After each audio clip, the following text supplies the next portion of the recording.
Good morning students. आज हम अपना अगला टॉपिक करते हैं। हाफ चैप्टर कर लिया था हमने, थोड़ा सा 1.5 पेज आगे करते हैं।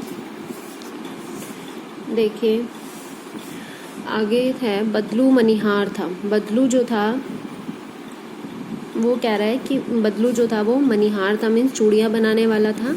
मनिहार होता है चूड़ियाँ बनाने वाला।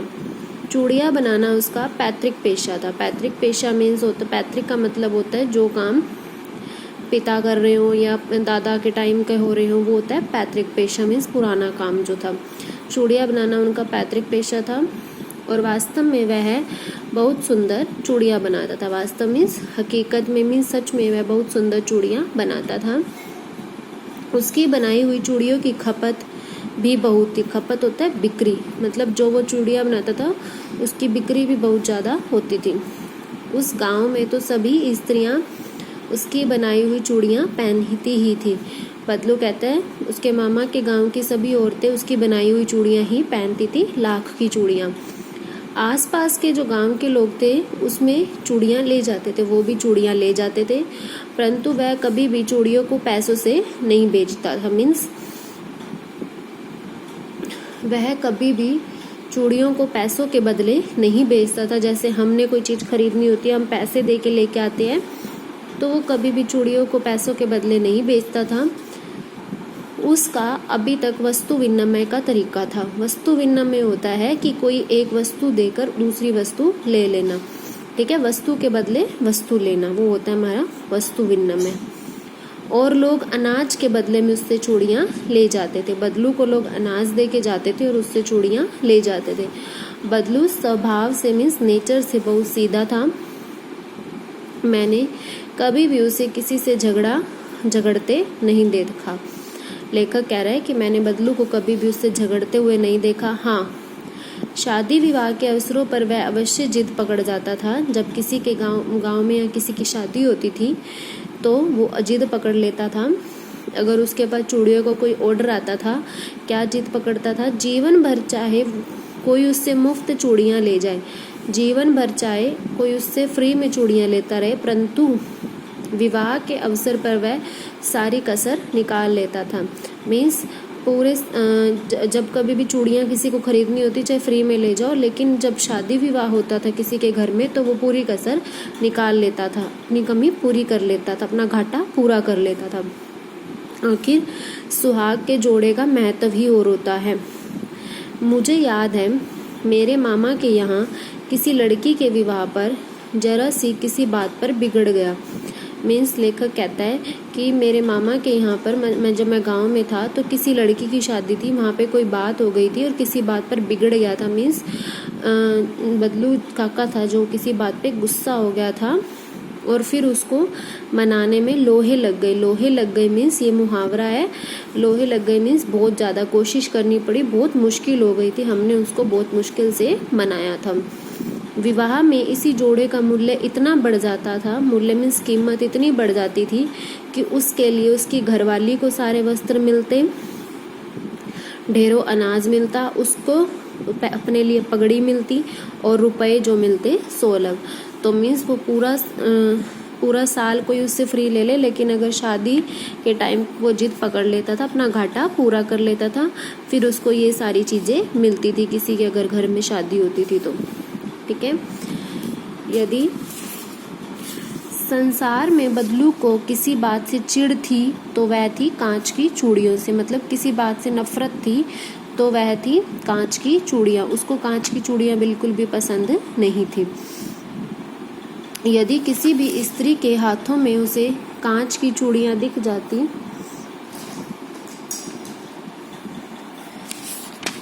यदि किसी स्त्री के हाथों में उसे कांच की चूड़ियाँ दिख जाती तो वह अंदर ही अंदर कूद उठता था। अगर किसी स्त्री ने, औरत ने हाथ में कांच की चूड़ियाँ पहन रखी हैं तो वह अंदर ही अंदर गुस्सा हो जाता था। कूदना मीन्स गुस्सा होना, और कभी कभी तो 2-4 बातें भी सुना देता था, और कभी कभी तो गुस्से में उन स्त्रियों को 2-4 बातें भी सुना देता था।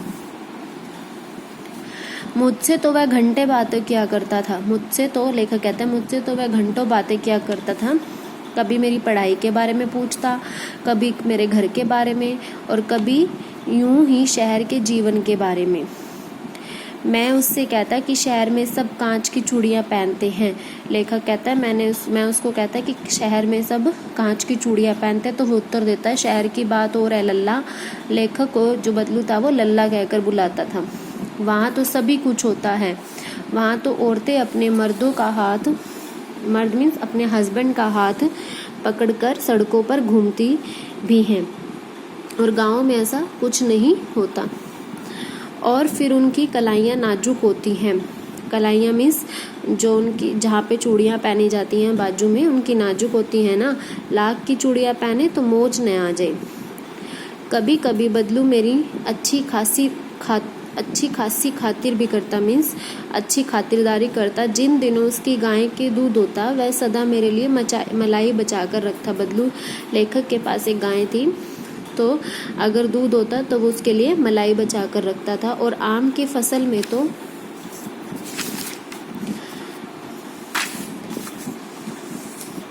मैं रोज ही उसके यहाँ से 2-4 आम खा आता। उसके घर आम का पेड़ था, तो वहाँ से वो रोज 2-4 आम भी खा आता। परंतु इन सब बातों के अतिरिक्त जिस कारण वह मुझे अच्छा लगता था कि लगभग रोज ही वह मेरे लिए 1-2 गोलियाँ बना देता। इस सब बातों के अलावा वो इसलिए अच्छा लगता था क्योंकि वो हर रोज उसके लिए लाख की 1-2 गोलियाँ बना देता था। मैं बहुधा हर गर्मी की छुट्टी में अपने मामा के यहाँ चला जाता। मैं बहुधा बहुत ज़्यादा या हमेशा, और 1-आध महीने वहाँ रुककर रहकर स्कूल खुलने के समय तक वापस आ जाता। परंतु 2-3 बार ही मैं अपने मामा के यहाँ गया होऊंगा, तभी मेरे पिता की एक दूर के शहर में बदली हो गई। मीन्स उसके पापा की ट्रांसफ़र हो गई, और एक लंबी अवधि तक मैं अपने मामा के न जा सका, लंबे समय तक। तब लगभग 8-10 वर्षों के बाद जब मैं वहाँ गया तो इतना बड़ा हो चुका था कि लाख की गोलियों में मेरी रुचि नहीं रह गई थी। अब कह रहा है जब मैं 8-10 सालों के बाद जब मैं वहाँ गया तो इतना बड़ा हो गया था कि लाख की जो गोलियाँ उसको बहुत अच्छी लगती थी, उसमें उसका इंटरेस्ट ख़त्म हो गया था। अतः गांव में होते हुए भी कई दिनों तक मुझे बदलू का ध्यान नहीं आया, और उसी गांव में गया हुआ था जहां वो जाता था। बदलू का मतलब लेखक बदलू के पास जाता था अपने मामा के गांव में। लेखक दोबारा से गया हुआ था, 8-10 साल बाद आया था, और गांव में वो भूल चुका था बदलू के पास जाना। तो वो कहता है कि गांव में होते हुए भी मैं कई दिनों तक मुझे बदलू का ध्यान नहीं आया। इस बीच मैंने देखा कि गांव में सभी स्त्रियां कांच की चूड़ियां पहने हैं। वो क्या देखता है कि सब औरतों के हाथ में कांच की चूड़ियां हैं। विरले मीन्स किसी के हाथों में मैंने लाख की चूड़ियां देखी। तब लेखक को एक दिन सहसा मीन्स अचानक मुझे बदलू का ध्यान आया। लेखक को एक दिन बदलू का ध्यान आ गया, याद आ गई। बात यह हुई कि बरसात में कैसे याद आई कि बरसात में मेरे मामा की छोटी लड़की आंगन में फिसलकर गिर पड़ी और उसके हाथ की कांच की चूड़ी टूटकर उसकी कलाई में घुस गई, मतलब उसकी कलाई पे लग गई, और उससे खून बहने लगा। मेरे मामा उस समय घर पर न थे, मुझे ही उनकी मरहम पट्टी करनी पड़ी, ड्रेसिंग करनी पड़ी। तभी सहसा अचानक मुझे बदलू का ध्यान हुआ।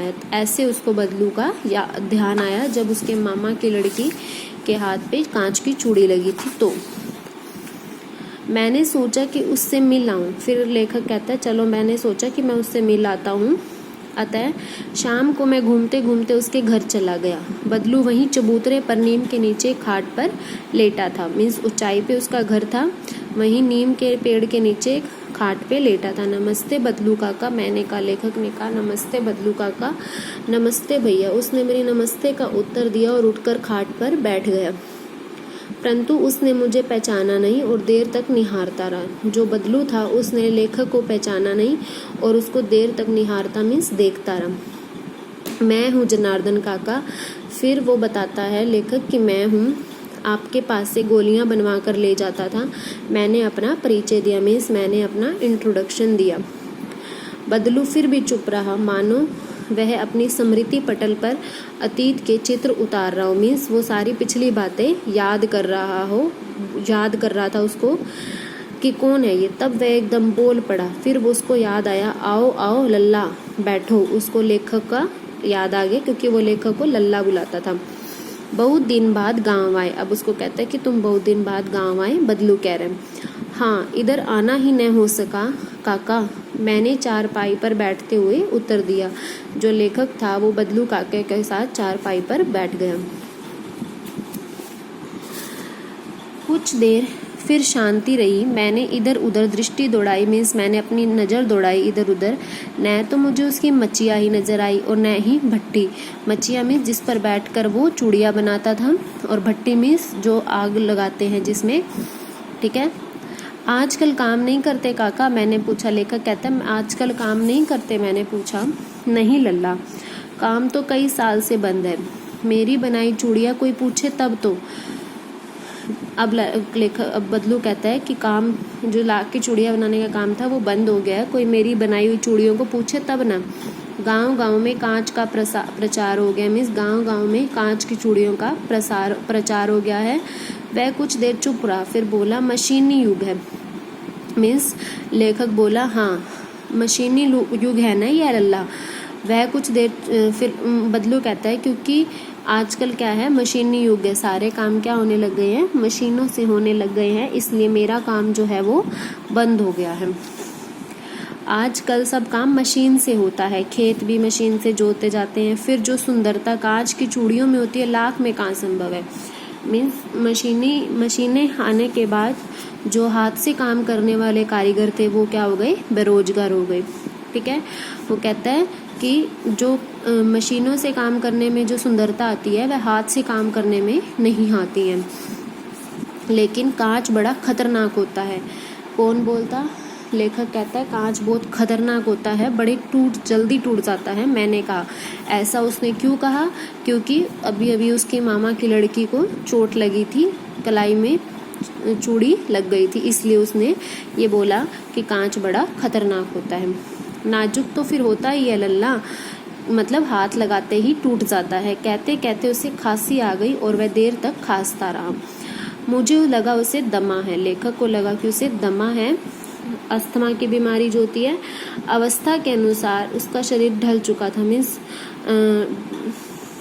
अवस्था मीन्स बुढ़ापा, मतलब काफ़ी टाइम हो गया था उसका शरीर जो ढल चुका था, मीन्स बुढ़ापा आ गया था उसका। उसके हाथों पर और माथे पर नसें उभर आई थी। जाने कैसे उसने मेरी शंका भाप ली और बोला दमा नहीं है। तो लेखक कहता है उसको पता नहीं कैसे पता चल गया मेरे मन में क्या चल रहा है। उसने मेरे मन की बात भाप ली और बोला मुझे दमा नहीं है, फसली खांसी है, मैं सूखी खांसी है, यही महीने 2 महीने से आ रही है, 10-15 दिन में ठीक हो जाएगी। मैं चुप रहा।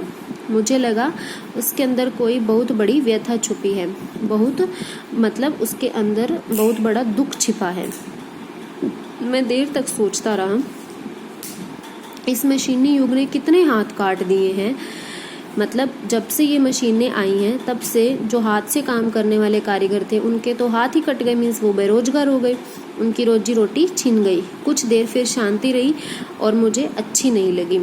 फिर उसने पूछा, लेखक ने, आम की फसल कैसी है काका? कुछ देर पश्चात मैंने बात का विषय बदलते हुए पूछा। मतलब लेखक ने उससे पूछा कि अब आम की फसल कैसी है? अच्छी है लल्ला, बहुत अच्छी है, उसने लहक कर उत्तर दिया और अंदर अपनी बेटी को आवाज़ दी, अरे रज्जो लल्ला के लिए आम तो ले आ। उसने अपनी बेटी को कहा लल्ला के लिए आम ले आ। फिर मेरी और मुखातिब मीन्स मेरी तरफ चेहरा करके आमने सामने होकर बोला, माफ़ करना लल्ला, तुम्हें आम खिलाना भूल गया था, क्योंकि पहले वो हर रोज़ 3-4 आम खाता था जब वो यहाँ पे आता था। नहीं काका, आम तो इस साल बहुत खाए हैं। वाह वाह, बिना आम खिलाए कैसे जाने दूंगा तुमको? बदलू कहता है लेखक को, मैं तुम्हें बिना आम खिलाए नहीं जाने दूंगा। मैं चुप हो गया। मुझे वे दिन याद हो आए जब वे मेरे लिए मलाई बचा कर रखते थे। मैं चुप हो गया। फिर उसको याद आई कि जब बदलू उसके लिए गाय के दूध की मलाई बचा के रखता था। गायें तो अच्छी है ना काका? मैंने पूछा। फिर लेखक ने पूछा, गायें तो अच्छी है ना? गायें कहाँ है लल्ला? 2 साल हुए बेच दी, कहाँ से खिलाता?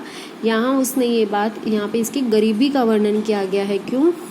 क्योंकि उसकी लाख की चूड़ियों का तो काम बंद हो गया था। फिर उसकी रोजी रोटी कहाँ से चलती, तो उसने गाय को बेच दिया। इतने में रज्जो उसकी बेटी अंदर से एक डलिया टोकरी में ढेर से आम ले आई। यह तो बहुत है काका, इतने कहाँ से खा पाऊंगा, मैंने कहा। उसने कहा, मैं इतने नहीं खा पाऊंगा। वाह वाह, वह हंस पड़ा। शहरी ठहरे ना, मैं तुम्हारी उम्र का था। बदलू कहता है, जब मैं तुम्हारी उम्र का था तो इससे चौगुने मीन 4 गुना आम एक वक्त मीन्स एक ही समय में खा जाता था।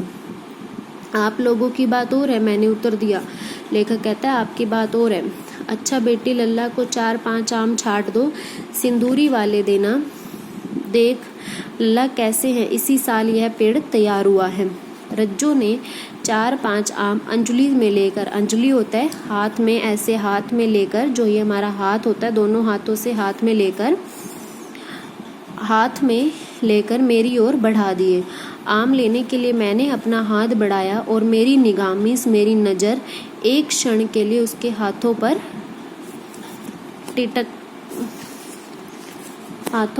ठिठक गई।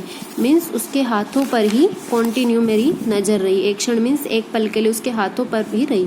गोरी गोरी कलाइयों पर लाख की चूड़ियाँ बहुत ही फब रही थी। मतलब गोरी गोरी बाजुओं पर लाख की जो चूड़ियाँ थी बहुत ही ज़्यादा अच्छी लग रही थी। फबना मीन्स अच्छी लगना। बदलू ने मेरी दृष्टि देख ली, मेरी नज़र देख ली, बोल पड़ा, यही आखिरी जोड़ा बनाया था जमींदार साहब की बेटी के विवाह के लिए। वो कहता है, गांव में जो जमींदार होते हैं उनकी बेटी के विवाह के लिए मैंने ये आखिरी जोड़ा बनाया था, पर वो मुझको 10 पैसे आने दे रहा था इसके लिए, तो मैंने जोड़ा नहीं दिया। कहा शहर से ले आओ। तो उसने वही आखिरी जोड़ा जो था अपनी बेटी को पहना दिया। मैंने आम ले लिए और खाकर थोड़ी देर में चला गया। मुझे प्रसन्नता हुई कि बदलू ने हार कर भी हार नहीं मानी थी। मीन्स वो अपने काम से पीछे नहीं हटा था। उसका व्यक्तित्व कांच की चूड़ियों जैसा न था जो आसानी से टूट जाए। मीन्स उसका जो आत्मविश्वास था वो कांच की चूड़ियों की जैसा नहीं था जो आराम से टूट जाए। तो ये हमारा चैप्टर था। सेकंड चैप्टर कंप्लीट हो गया है आपका, लाख की चूड़ियाँ। बहुत इंटरेस्टिंग स्टोरी थी। तो ये आपके क्वेश्चन आंसर है। बचपन में लेखक अपने मामा के गांव चाव से क्यों जाता था और बदलू को बदलू मामा नहीं कहकर बदलू काका क्यों कहता था, मैंने बताया था, तो मेरे ख्याल से आप बता दोगे, बाकी मैं करवाऊंगी। नेक्स्ट क्वेश्चन है, वस्तु विनिमय क्या है। वस्तु विनिमय भी क्या है बताया है। विनिमय की प्रचलित पद्धति क्या है। मशीनी युग ने कितने हाथ काट दिए। इस पंक्ति में लेखक ने किस व्यथा की ओर संकेत किया है। बदलू के मन में ऐसी कौन सी व्यथा थी जो लेखक से न छिपी रह सकी। मशीनी युग से बदलू के जीवन में क्या बदलाव है। ये तो आपके रिटर्न क्वेश्चंस हैं, बाकी आपके सारे ओरली क्वेश्चंस हैं जो आप खुद से भी करोगे और मैं थोड़े बहुत समझाऊंगी। ठीक है।